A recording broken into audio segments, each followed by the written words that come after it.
So mga boss, good morning at maulang morning sa inyong lahat. So for today's video mga idol ay magpapa-shipment tayo. So sold out tayo. Ito yung mga in-order sa atin. Ito ay Trayo. So may kumuha sa atin mga idol at shoutout natin si Boss Raimundo from Bulacan. So kumuha siya sa atin ng Trayo. At syempre dahil nasa Bulacan siya at may bagyo ngayon, pinaubaya na niya sa akin yung seleksyon.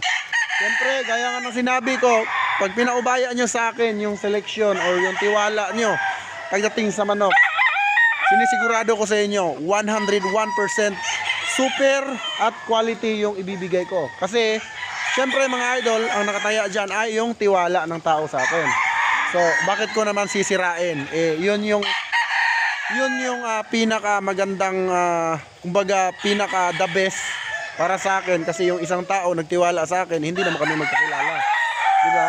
Pero syempre bilang isang seller, so kailangan talaga pag nagtiwala sa iyo yung tao, hindi mo sisirain. So ngayon mga idol, gusto niya daw ng Larry Romero sweater at Boston Roundhead ng Esculin, no? So Trayo, dalawang Raptor, isang Boston, pang-infuse niya. So mga idol, eto papakita ko sa inyo. Baka may inip kayo, no? So pakita ko sa inyo yung Trayo. Simulan natin sa babae. So mga idol, eto yung Boston Roundhead Esculin. Ayan po. Maulan mga idol, no? Pero syempre, tuloy-tuloy pa rin tayo. Hindi naman ganoon kalakas ang ulan. Tuloy pa rin tayo. So yan po yung Boston na babae mga idol. Ready to breed yan mga idol. So ang binigay ko sa kanya ay yung 10 months old para diretso salang na. Ayan yung ating Esculin. Ganda mga idol. Kita nyo naman mga idol yung balahibo. Ayan o, kit-kit yung balahibo niya. Ayan po, ready na siya for breeding. Ito naman yung aking Larry Romero sweater. Ito mga idol, yung light side na ang anak nito mga bandirado. So ayan po, kita nyo naman yung tindiga, napaka-sexy. Ayan. So yan yung selection ko sa kanya sa mga pulet. Ayan mga idol, yan po ay galing mismo sa aking cage. Mga pang-personal ko po yan, pero syempre dahil nga may nagtitiwala sa atin, bibigay natin yung the best. Ganda oh. Mga idol, murang-mura po ito ha. Napakamura po nito. Super affordable para sa mga nagsisimulang mag-breeding ng quality. Syempre mga idol, pasilip ko lang saglit yung broodcock nila, no? Yung broodcock. So ito yung broodcock mga idol. Ayan, batang-bata, 7 months old. Pahaba pa lang yung buntot. Kunti na lang, mga 1 linggo, sobrang haba na ng buntot niyan. Ayan po, ito po ay derby size ito. Mabalikat, bulto ang katawan. Napakagandang manok.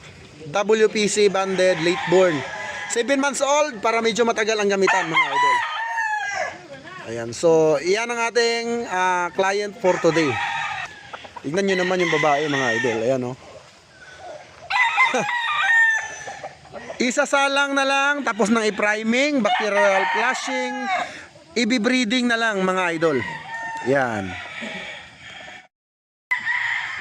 Bossing, ito na yung Bulacan. Ayan.